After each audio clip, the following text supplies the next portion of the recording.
नमो नमः भगवती। नमस्कार दोस्तों, राधे राधे, जय जय श्री कृष्ण।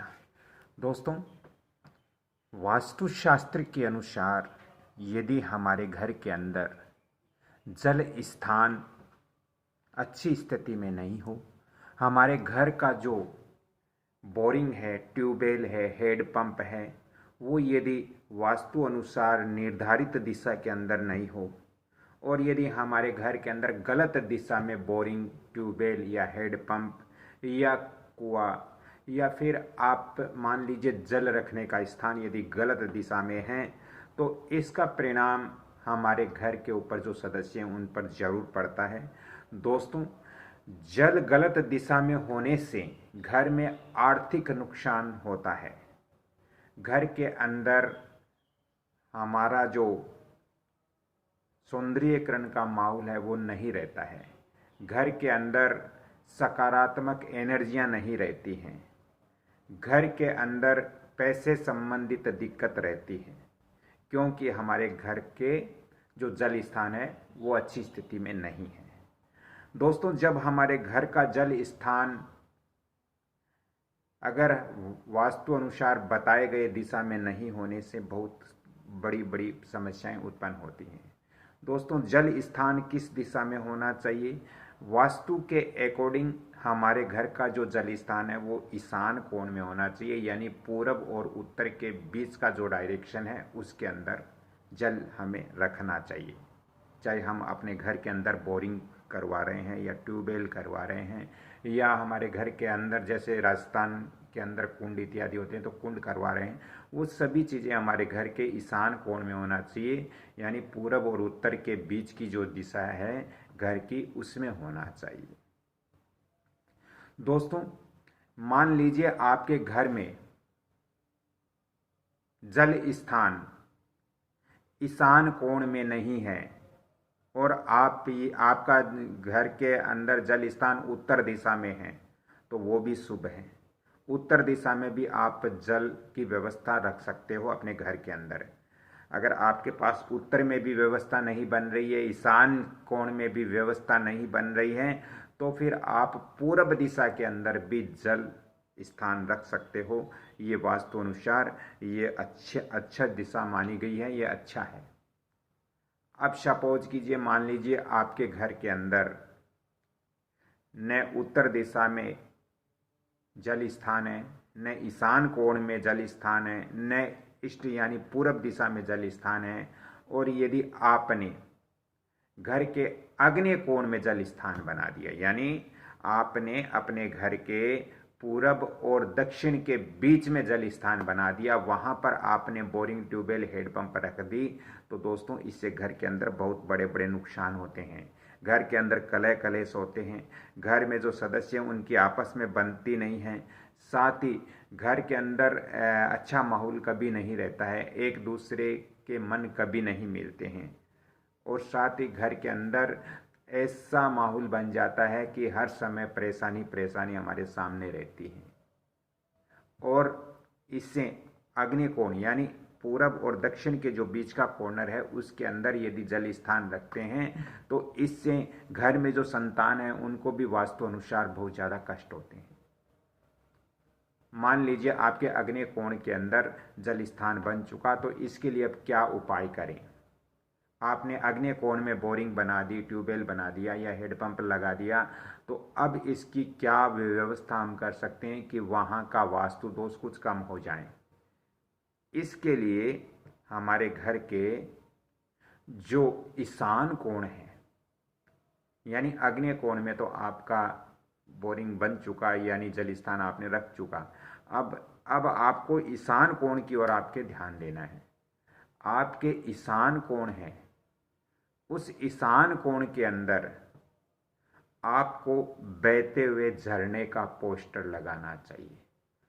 बहते हुए झरने का जब पोस्टर लगाते हो तो वो इस तरह से, यानी पोस्टर का मतलब मैं स्पष्टीकरण दे देता हूँ। पोस्टर का मतलब होता है पेंटिंग। हम घर के अंदर अनेक प्रकार की पेंटिंगें लगाते हैं, तो चित्र होते हैं, तो हम बहते हुए झरने का जब पोस्टर लगाते हैं तो झरना इस तरह से बहना चाहिए कि जो पानी है वो हमारे घर के ब्रह्म स्थान की ओर आता हुआ हमें दिखाई देना चाहिए। यानी ईशान कोण के अंदर जब हम पोस्टर लगाते हैं तो पोस्टर का बहता हुआ जो झरने का जल है वो हमारे घर के ब्रह्म स्थान यानी हमारे घर का जो केंद्र स्थान होता है, बीच का स्थान होता है, उसकी ओर बहता हुआ होना चाहिए। क्योंकि ऐसा माना जाता है वास्तु के अंदर कि जल घर में घुसना शुभ संकेत होता है। दोस्तों, जल पैसा का भी प्रतीक होता है, जल से पैसे का संबंध होता है। वो कैसे होता है मैं आपको बताता हूँ।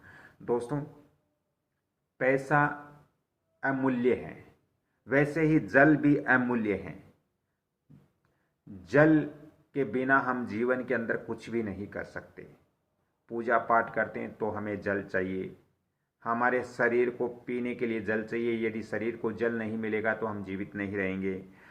जल हमें अपने दैनिक जीवन में जल का बहुत महत्व है। जल के बिना हम किसी भी प्रकार का भोजन भी नहीं बना सकते, यानी जल के बिना हम कुछ नहीं कर सकते। वैसे ही पैसे के बगैर हम कुछ नहीं कर सकते। तो इसलिए जल और पैसे का एक दूसरे का संबंध है। अब दोस्तों, बहुत सारे घरों के अंदर जल है, जो नल होते हैं वो खुले छोड़ देते हैं, उससे जल बहता रहता है, व्यर्थ का जल वो बहा देते हैं। तो इसका मतलब है कि आपके घर से पैसे भी बह रहे हैं, आपके घर से पैसे भी जा रहे हैं। दोस्तों, जल और पैसे ये दो तत्व ऐसे हैं, दो चीजें ऐसी हैं जो अपना निकलने का रास्ता स्वयं खोज लेती हैं।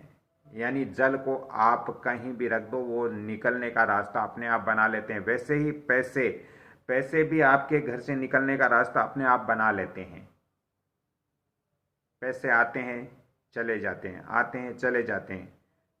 वैसे ही जल और पैसे दोनों एक दूसरे का पूरक है, दोनों एक दूसरे का प्रतीक हैं। इसलिए घर से जल व्यर्थ में नहीं बहाना चाहिए, नहीं तो हमारे घर के पैसे भी बहा जाते हैं। तो ये चीज़ आप ध्यान रखें। यदि आपके घर के अंदर गलत दिशा में जल स्थान बन गया है तो आपको अपने घर के ईशान कोण के अंदर बहते हुए झरने का पोस्टर लगाना है। और ये ध्यान रखें कि झरने के पास में बड़े पेड़ पौधे नहीं होने चाहिए। जो चित्र होता है उसके अंदर झरने के साथ साथ पेड़ पौधे भी होते हैं तो वो नहीं होना चाहिए। झरने के अंदर पहाड़ भी होते हैं तो वो भी नहीं होना चाहिए, क्योंकि ईशान कोण में पहाड़ का पोस्टर नहीं होना चाहिए। वहाँ आप केवल बहते हुए झरने का पोस्टर लगा सकते हो, बहते हुए पानी का पोस्टर लगा सकते हो, वो भी पानी अपने ब्रह्म स्थान की ओर आते हुए। दोस्तों, बहुत सारे लोग हैं जो पोस्टर बोलते हैं कि सर पोस्टर हम बड़ा लगाएं या छोटा लगाएं। ये भी एक बहुत ज़रूरी मोस्टली चीज़ है। दोस्तों, कोई भी चीज़ अति यानी ज़्यादा होना नुकसानदायक होता है। हम ज़्यादा भोजन कर लेते हैं तो नुकसानदायक होता है, पैसा ज़्यादा आ जाए तो नुकसानदायक होता है। कोई भी चीज़ ज़्यादा नुकसानदायक होती है। इसलिए आप जब अपने घर के अंदर पोस्टर लगाते हो तो आप मध्यम आकार का पोस्टर लगाइए, ज़्यादा बड़ा पोस्टर आपको नहीं लगाना है। क्योंकि आपको पता है कि जहाँ जल ज़्यादा हो जाए वहाँ बाढ़ की स्थिति बनती है, वहाँ पर नुकसान होता है। इसलिए आप छोटा पोस्टर लगाइए और छोटा झरना बहता हुआ आपके घर के ब्रह्म स्थान की ओर आता हुआ दिखाई देना चाहिए। इस तरह से आप पोस्टर लगाइए तो आग्नेय कोण में बना हुआ जो आपका जल स्थान है उसका वहाँ से वास्तु दोष कम हो जाएगा और यहाँ ईशान कोण के अंदर सकारात्मक एनर्जी का प्रभाव रहेगा। तो इससे आपके घर के अंदर कुछ वास्तु दोष कम हो सकते हैं। यदि मेरी ये वास्तु की जानकारियाँ अच्छी लग रही हैं तो कृपया इस वीडियो को आप लाइक करें, शेयर करें और सब्सक्राइब जरूर करें। दोस्तों, ये 3 चैनल कमल किशोर भोजक चैनल, वंदना भोजक चैनल और मुरलीधर भोजक चैनल, इन तीनों चैनलों पर वास्तु और ज्योतिष की जानकारियां मैं प्रतिदिन देता रहता हूं, ताकि आपकी भी कोई अगर वास्तु संबंधित या ज्योतिष संबंधित समस्याएं हो तो आप घर बैठे ही उनका हल कर सकें। यदि आपको वास्तु ज्योतिष की ज़्यादा जानकारी चाहिए, आपको परामर्श लेना हो, तो मैं आपको फ़ोन नंबर भी दे रहा हूँ 7901718402। राधे राधे। इस वीडियो से यदि जानकारी प्राप्त हुई है कुछ, तो आप इस वीडियो को जितना ज़्यादा हो सके आगे लाइक करें, शेयर करें, सब्सक्राइब करें, ताकि मेरा भी मनोबल बढ़ेगा और मैं आपको और ज्योतिष और वास्तु संबंधित आपको जानकारियाँ देता रहूँगा। राधे राधे। जय जय श्री कृष्णा। जय माता जी की। धन्यवाद।